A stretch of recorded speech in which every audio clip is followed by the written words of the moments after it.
Hello, everybody, and good afternoon on this fine Tuesday afternoon. With a lot that happened in sports this weekend, my name is Logan, and you are watching The Log Show. How is everybody doing today here on WSJU and over here on the YouTube? I hope everyone's having a great week, having a great Tuesday, because I know I am. I know a lot is going on, happened this weekend that made me very happy as a sports fan. Some things made me very mad as a sports fan. Obviously, that's how the weekend goes as a sports fan. Um, yeah, I mean, there's a lot to talk about. For starters, Jake Paul versus Mike Tyson on Friday night was an absolute embarrassment. I'll talk about that a little bit. And then on Saturday night, we had UFC 309, which was an absolute blast to watch. I had a great time watching that. I was only able to watch the main card. I was not able to watch the prelims for that fight, so I do not know what happened in the prelims, but I will definitely talk about that main card and what happened there for the. I apologize for in the UFC for John Jones, for Stipe Miocic, for the co-main event, which was Michael Chandler versus Charles Oliveira. It was an absolute blast of an event, in my opinion. Did great in MSG, great in New York. It was great for the UFC. Not only that, on Saturday, some big college games that will shake up the rankings. I definitely want to touch about that, talk about that. You know, Georgia beats Tennessee by 2 touchdowns. You have a lot of controversy there. Ohio State plays Indiana this week, this Saturday. So that will get very interesting to see how that goes. So college football is getting very fun. Basketball, college basketball, NFL, all of it is going on, and all of it is honestly going well. I believe. I think every league is in a good spot right now, outside of the MLB, which just isn't playing, which is why which is the only reason why I say that. But like realistically, I think every league's in a great spot right now. If you're a hockey fan, hockey's expanding. Every time I tune into a hockey game, it is just so much fun to watch. So obviously, on that sense, that is so that like they're doing great. They're growing as a sport. Baseball the other night, actually baseball. I will include this. Baseball last night announces their American and National League Rookie of the Year. Shout out Lewis Gill. Shout out Paul Skeens on either side. So you have them. Not only do you have them, you have obviously the NFL. That Bills Chiefs game was another classic game between the two. It came down to the wire. It came down to a big play by Josh Allen. That was a good one. For New York fans, you have the struggle. You have Joe Shine get fired this morning by the New York Jets, GM of the New York Jets. He's out of town. They agree to part ways. On the side of the Giants, on the other side of MetLife, you have Daniel Jones getting benched. We'll talk about that. So, crazy places across the league if you're a fan. A lot happening right now. Like I said, the Chiefs losing. You know, in basketball, you have the tournament going on right now, the in-season tournament going on right now, where the Knicks are going off after back-to-back wins against the Brooklyn Nets. Jalen Brunson with great performances in both games. That man is an absolute dog. Shout out Jalen Brunson. But I sorry, I was just thinking about the Knicks, trying to transition back into what I wanted to start today with, which was the first thing I brought up, which was Friday night. 60 million people tuned in to watch this fight on Netflix. It was the classic bout that everyone was waiting for. Iron Mike Tyson versus Jake the Problem Child Paul. And it was an embarrassment. Bro, what was that? Shout out Mike Tyson, I will say. Mike Tyson threw 95 punches as a 58-year-old man. Shout out Mike Tyson. You know what I mean? Looked like he popped Jake Paul once or twice. Jake Paul definitely did the same to him. I mean, we spoke about this on Thursday, in my opinion, when Eric was here, when Tua slash Jason, our guest, was here on Thursday. Um, it was definitely an interesting fight that was about to happen. I saw no way anybody really won.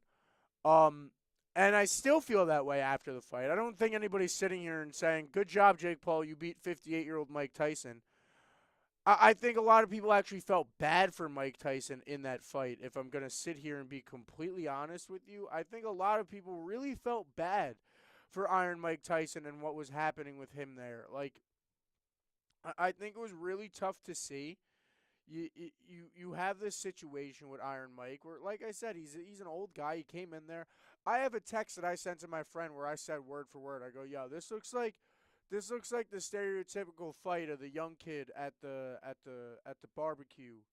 And his uncle just got out of jail, and he's like, 'Unc, you ain't tough no more.' You know what I mean? You know what I'm saying? You know what I mean? You know what I mean? It's the kid. He's always got tattoos. His girl's probably at the barbecue. You know what I mean?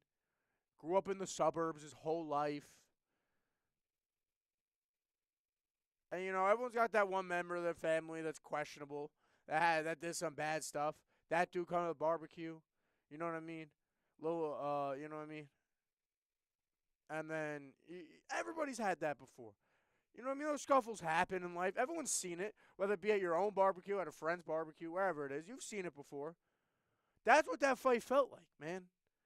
It felt like uh, uh, uh, it was just a dude in Mike Tyson who thought he was still 25, 30. And through training, obviously, yeah, we're going to sit here and go, "Oh my God, it's fixed." Because if you look at Mike Tyson's training videos, he was very much faster in those. Bro, one, there's a million tricks that people do in the fight in the training videos that they put out to make themselves look faster, look better, because they know they're putting it out and they know that their opponent's going to see it. Their opponent doesn't see the rest of the fight, the rest of training. Mike Tyson said it himself right after he was done in the post fight interview. Ariel Hawani asked him, he goes, "Hey Mike, when did you know you were done?" Mike goes, "By like the second round, I knew I couldn't do this."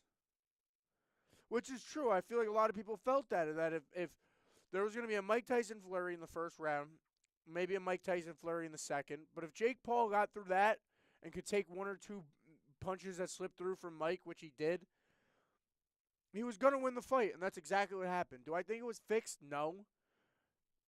Do I think it was Am I glad that you just got it free with the Netflix subscription? 100%, because realistically, if you had to pay for that, that would have been an embarrassment to pay for. Jake Paul by round 4 was just sitting there and being nice with Mike Tyson and throwing light punches because he didn't want to beat up an old man, which I completely agree with. So, I don't know. I think it did the job for both fighters of what they wanted to do. I think Mike Tyson wanted to make a buck, and Mike Tyson made a buck.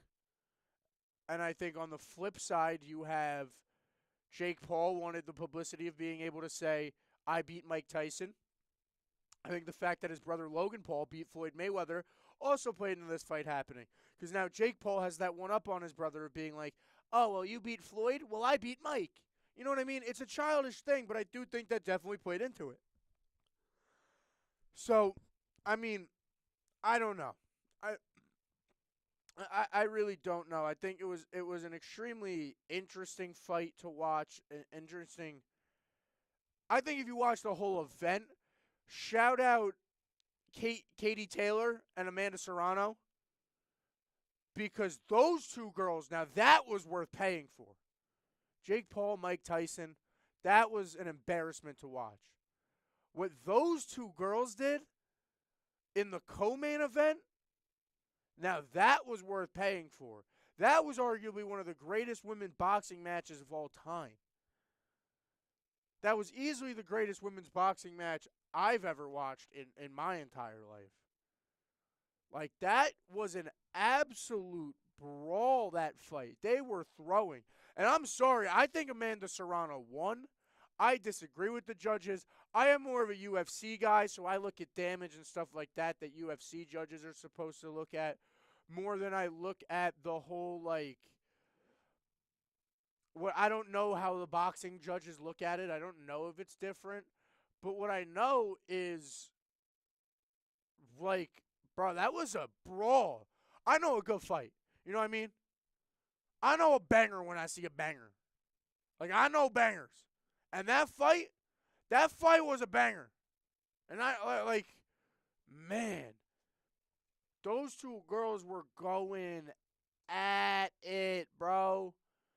Back and forth. They were getting rocked back. Oh, my God. Shout out Amanda Serrano and Katie Taylor. They made, like I said, they made that event worth watching. If it was going to be an extra charge, they made that event worth paying for. Katie Taylor, Amanda Serrano, too, was just such a good brawl. I think they have to get in the ring and do it again just because if I'm Amanda Serrano, I have to fight her again. I got robbed not once but twice. If I'm Amanda Serrano, you could argue Amanda Serrano won the first time they fought, way back like 2 years ago. And you could argue Amanda Serrano won that fight. So if you're sitting here as Amanda Serrano and her team, you want to fight again, but her coach is also worried about that. Katie Taylor, for those of you watching on YouTube, you could see this, right? Katie Taylor in her stance, right? Right? She's fighting like this. When she would go in, right? When she would go in for her attack, like she would go in for her flurry, she'd go in to throw, you know what I mean? And try to close the distance. Instead of closing it like this, she closed it like this. You know what I mean? Like, not leaning her chin out as much, but closed it like this, leading with her forehead. And that's what Amanda Serrano's team was so upset about, was that's illegal. That's a headbutt. Whether it's not a headbutt like that, like, you know what I mean, where you're throwing your neck back and throwing it, but it's a headbutt in the sense that you're leading with the top of your head. You're leaning in with the top of your head as the two are closing distance. So doing that as a fighter, it's illegal in boxing. It is an illegal move to do that because, like I said, it's considered a headbutt. It's considered a headbutt. So that's what Amanda Serrano's team was so upset about, and I completely agree with them. I feel like that is 100% what caused the cut on Amanda Serrano. I think that with the point taken off, too, saying that Katie Taylor won that fight dominant enough to get a point taken off and still win the fight, I find very, very, very challenging, I'd say, to agree with, and very questionable. But that was not the only weekend we had here in fighting, or the event we had this weekend here in fighting. I apologize, I said that weird. That is not the only event we had this weekend here in fighting. On Saturday night, in the greatest arena in the entire world, in my opinion, right over there, right across the bridge from me.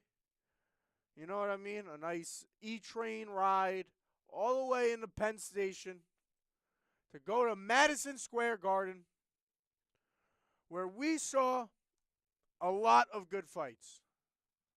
Like I said, sadly, I only was able to tune in to the co-main event.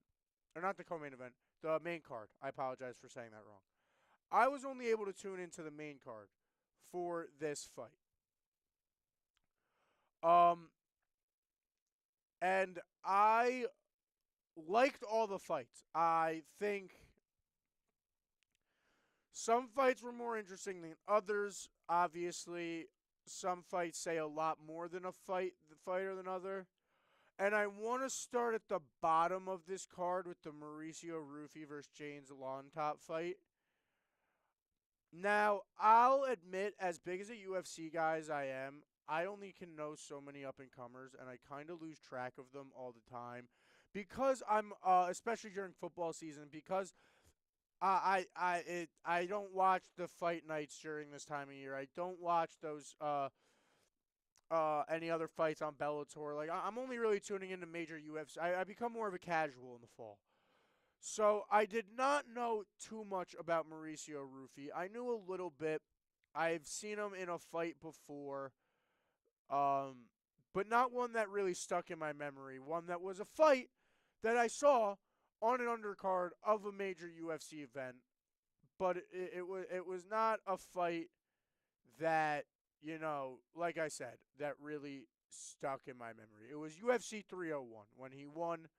Um, he did win by knockout, but like I said, it wasn't something that necessarily I paid a lot of attention to, especially with how weak that card was at 301, etc. Now, watching him fight James Lawlentop at UFC 309 on Saturday, I think Mauricio Rufy is someone to definitely look at. I think he is a scary, scary, scary, scary, scary person to look at right now in that division. The way that his fights, yes, this was a catchweight fight. He usually fights at lightweight. Lawlentop could not make weight after taking this fight on, I believe it was like a week's notice. But the way that his punches land in a division that, don't get me wrong, the lightweight division is stacked. Like the UFC lightweight division is stacked with, you know what I mean. You have Islam Charles, Dustin. You have Dustin. You have Gaethje. You have Michael Chandler. Like those two just fought. You have Dan Hooker, Paul Felder. You have a lot of good people. You have like a lot of good names in this lightweight division. But this kid is someone that I think we should. I at least I'm gonna keep an eye on. I think a lot of people could, because I mean, shout out James Lawlentop for eating some of those punches. But my God, Mauricio Rufy has those punches were so loud.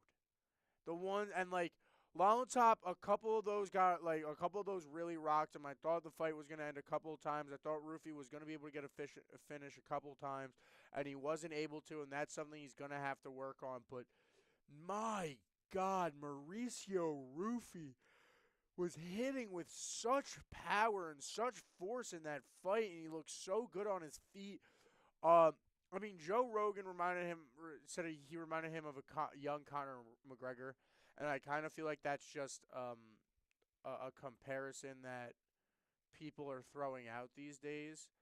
And I don't know. Like I said, I have not seen a lot of his fights, so I really don't know how much he like takes down or anything. You know what I mean? But he didn't go for a takedown at all in that fight. He got one knockdown, and really, what if I was going to compare him to a fighter? If we were going to do that comparison, like I said, James or Joe Rogan loves to compare people to Conor McGregor. Loves to say they look like a young Conor McGregor. He said it on the broadcast about four people. He said it about Ilya, which I do agree with it about Ilya. But this guy kind of reminds me more of a Max Holloway about how he's tall, he's lanky. Um, you know what I'm saying? Like, and he just has hands, man. He just throws and they connect with so much force. It's so loud, and he was able to put on a show for a lot of people at UFC 309. And I think he definitely made a name for himself. Even though he wasn't able to get the finish, he was able to just absolutely piece up Lawlentop, and just absolute like it was not fair at all. An absolute destruction, absolute destruction. Um, Vivian Arujo, I believe is how you pronounce it, versus Karine Silva. That one was an interesting fight. I don't have a lot to talk about that because that fight was actually really, really close. And I do think that I believe it was Karine Silva's corner that said it. Was they said it to her going into round three was like, you're up 2-0, and obviously that wasn't true because Arujo ends up getting the victory. And I mean, Karine Silva looked like I said, the first two rounds were very close. They were very good. And then just that third round, Silva was just so out of energy, looked so flat, was just so tired. She kept pulling guard, wasn't pushing the pace at all. And it just really made Vivian Arujo look like she just absolutely dominated that whole fight. By the way, just the third round looked. So, nonetheless, there's not a lot to talk about there except for the fact that like I don't know what Karine Silva was doing. Like I really don't know how to explain that at all. The way that she just sat there and pulled guard for that whole third round, like she thought she was gonna do something. Joe Rogan said it perfectly at one point on the broadcast. He goes, if she just hops on her right now while she pulls guard and just hops in full guard and just starts throwing some ground and pound, like they would have stopped the fight with how tired Karine Silva looked. I don't know why they didn't do that. I don't know why the coaches did it. Varujo didn't, or Arujo, sorry, didn't do that. But I mean, it easily could have been done. So that was probably, in my opinion, the worst fight on the main card. I think a lot of people think it's this next fight I'm going to talk about, but I don't. I just didn't like how it ended. Like I said, just Karine Silva, just like it was a close fight. Like both of them going into that third round. I mean, Karine Silva was struggling on takedowns, but control time was pretty even. They both had an even amount of significant strikes. Silva actually had more significant strikes. You know, Arujo just got more total strikes, and it's all because of that third round and the way that Karine Silva kind of played it when she was gassed and didn't even try to hide the fact that she was extremely, extremely tired. I think the judges definitely saw them play part into that. The fight after that was Bo Nickel getting his decision win over Paul Craig, which was a big fight for Bo Nickel, someone who I like to call Dana White's golden boy, in my opinion, with the way that he has been pushed at only 7-0 professionally. Um, I do think this was both a positive and a negative fight for Bo Nickel in two senses. I think it was a positive fight for Bo Nickel in the sense that he was able to stand up the whole time against Paul Craig. And he didn't attempt one takedown. He got a decision win based off his hands, based off boxing, which is someone who's only been boxing for 2 years. You know what I mean? He was an NCAA wrestler. He wasn't anything super special. He was just a wrestler when he came to the UFC. He didn't know how to box. He was learning how to box. So getting a decision win with his hands, and one that I think, at least numbers wise, he won. I think flow of the fight wise and damage wise, it looks different, and I think it looked a lot closer watching the fight than the numbers show, even though the numbers are very close. But where the negative is here for Bo Nickel is it was a close fight standing up with Paul Craig. It wasn't, you know, and we're talking about the middleweight division here in the UFC. We're not talking about him sitting there and going pound for pound, hand for hand, with someone at the top of this middleweight division, which is, again, so stacked. He went hands for hands with Paul Craig, who isn't even ranked right now in the top 15. Now, this is 2 days later. I don't believe, but I don't think he was going into that fight. You know what I mean? And even just talking about the top 15, like, obviously at the top, there's Drake Duduplay. There's Sean Strickland. There's Israel. There's like a lot of people were talking about Bo Nickel versus Hazmat. Hazmat will outbox him so bad. Hazmat's hands are so much better. Robert Whitaker, outbox him. Nassour Dean, outbox him. Marvin Vittori, Jared Cannonier, outbox him. Doladize, Paulo Costa, outbox him. Like, I'm getting down there on the rankings now. I think even Michel Pereira on the stand-up would look better than Bo Nickel did last night, or on Saturday night. So, I think stand-up-wise and championship aspiration-wise, Bo Nickel definitely has a very, very long way to go with what I took out of that fight, but also I think it's a very huge step in the right direction, being able to sit there and go, yo, I'm able to stand up with the best of them. At the end of the day, I'm obviously not saying I was sitting there saying that Paul Craig isn't Sean Strickland and this and that. Paul Craig is a UFC fighter. Paul Craig has knockouts. Paul Craig has stood up with the best of them. Paul Craig is one of the best fighters in the world. Anybody in the UFC is one of the best fighters in the world. It's that simple. It's the best promotion in the world. this is the first time that Bo Nickel, in a single fight in his career, stood up with someone. So as I'm saying, it's very, very big that Bo Nickel was able to get this win, was able to stand up with Paul Craig. It's a very huge step in the right direction, but it's also just not necessarily what you want. It's not necessarily perfect in a weird way, you know what I mean? Like, I think if you're Paul, I think that's why the fans hated it so much, was because Bo Nickel is supposed to come out and Bo Nickel's supposed to be dominant and Bo Nickel's supposed to be go crazy, and that just didn't happen. So yeah, I don't know. I really don't know. Charles Oliveira versus good old Michael Chandler. Now that was an absolute blast. Just as a Michael Chandler fan, I can't help but sit here smiling talking about that fight.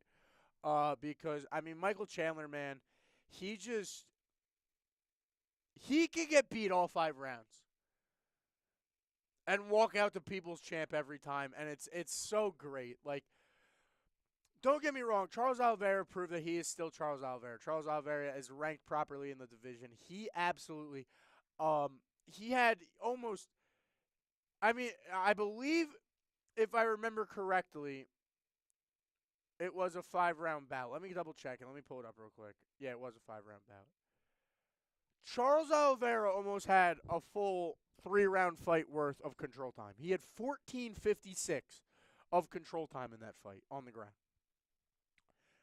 2 submission attempts, like five of 12 on takedowns. Like, it was just an absolute Charles Oliveira showing.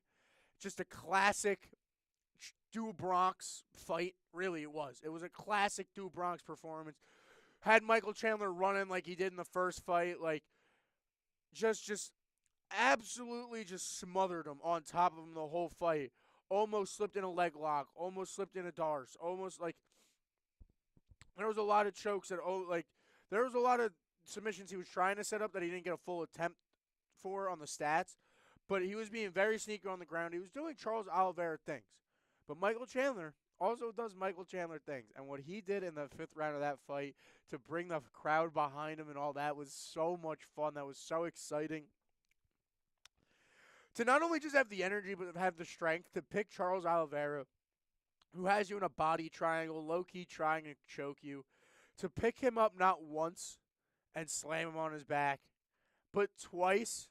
And not only, I want to point out, too, and this is why I love Michael Chandler so much, this wasn't no normal just, like, slam, like, oh, I'm going to, like, slightly fall back. This man stood up, looked at the crowd, took 2 steps like this, jumped back, and landed on Charles, and then did it again. That man is what I call a people's champ. I absolutely love Michael Chandler fight after fight. There's a reason I will consistently bet on Michael Chandler, and that is a big reason for it, is because no matter what, win, lose, draw, Michael Chandler puts on a show, and he said it after Madison Square Garden. Are you entertained? God, we were. God, we were. I wasn't there, but I was watching on my stream, and I was entertained, man. I was really, really, really, really, really entertained. So entertained. Shout out Michael Chandler. Hey, somehow you come across my small show. I love it. I'd love to talk to you. And then we move on. The main event. The main event of the evening. Stipe Miocic versus the one, the only, Johnny Bones Jones. Whoa. Whoa. Now, I don't know if I ever really translated it on the show, but I did feel going into this fight, and I did say this to my friends on Saturday afternoon. I love John Jones. John Jones is the reason I got into UFC. But this is word for word how I say it. I go, yo, guys, don't get me wrong. I love John Jones, and I do think John Jones is going to win this fight. But I think people are sitting here forgetting that Stipe's arguably the greatest heavyweight of all time.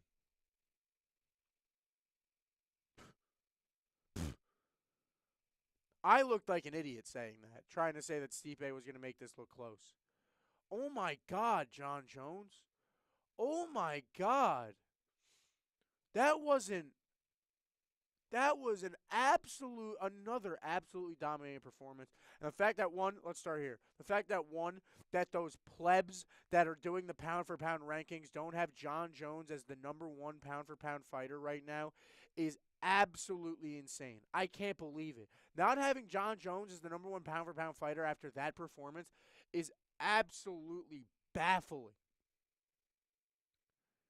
Not only that, he's easily the greatest of all time. I think he is easily the greatest of all time after that performance. I'm sorry, Islam. Or I'm sorry, Habib.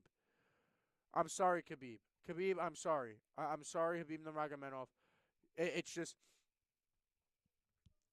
what John Jones has been able to do for so long is so shocking and so impressive. Time after time, fight after fight. His one loss is when he beat the absolute crap out of Matt Hamill and got cocky and started throwing 12 to 6 elbows, which were banned by some karate dude when the UFC was made.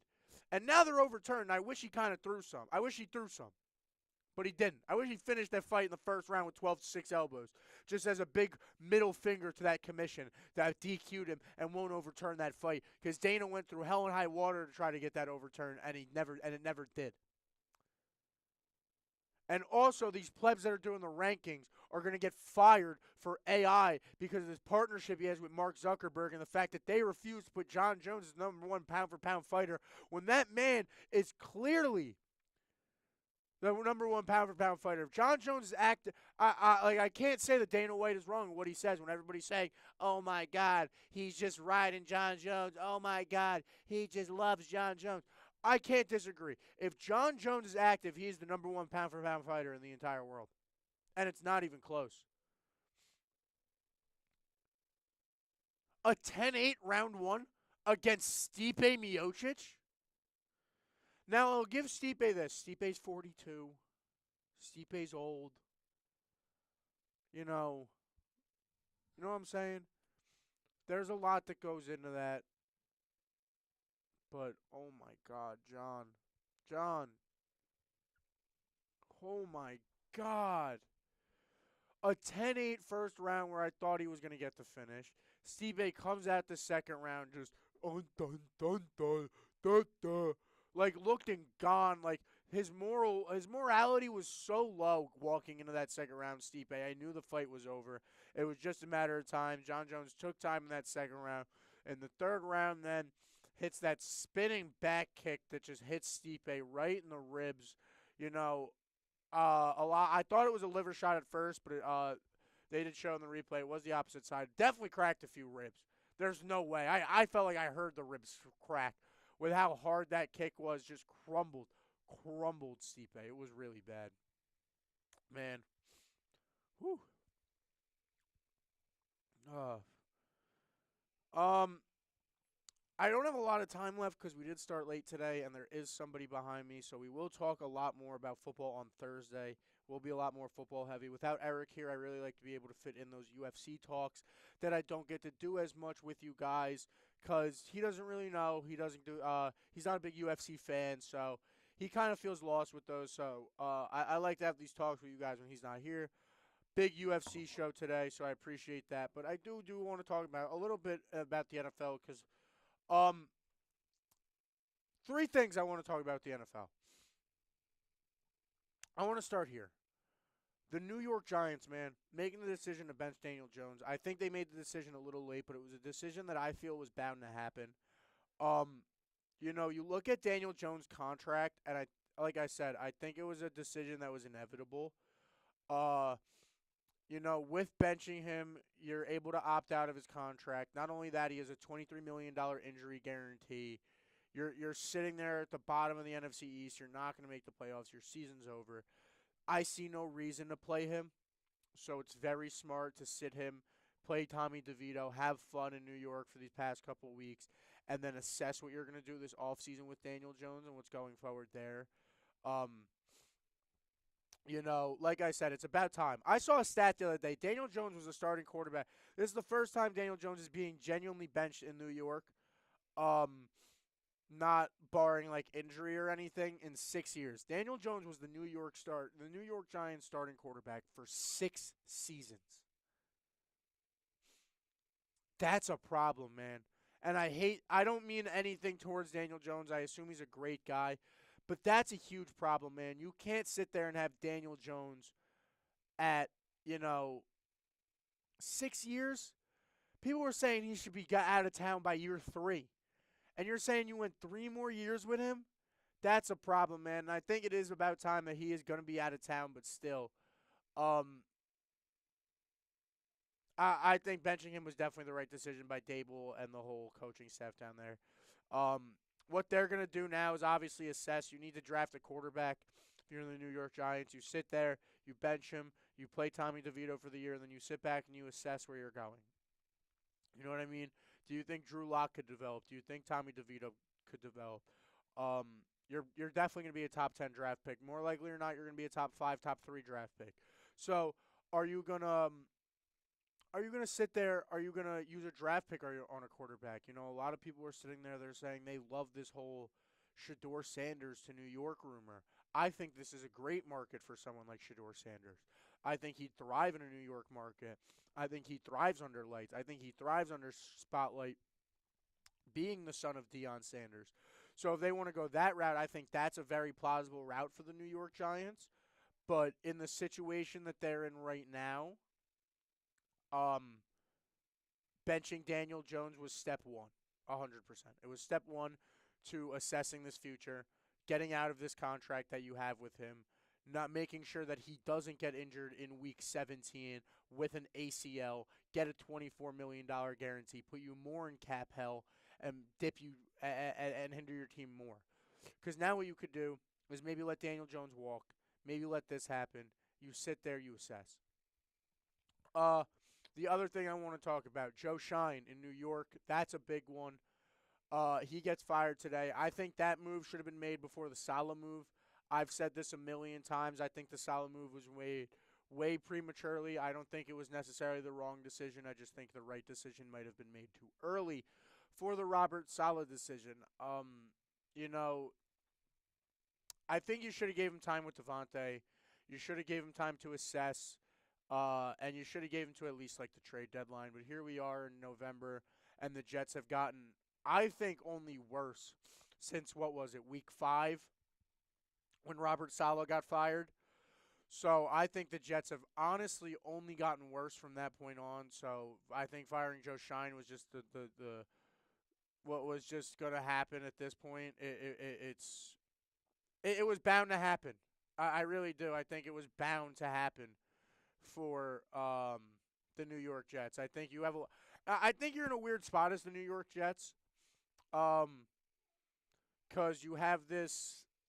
I don't want to say it, but you have this arguable diva in Aaron Rodgers, and who's getting up there in age. So you just fired a bunch of people. Do you bring someone new in? But that's the thing. It'll upset Aaron. That's what happened in Green Bay. Is it upset Aaron? But I think this offseason as the New York Jets, the first thing they have to do is find a GM.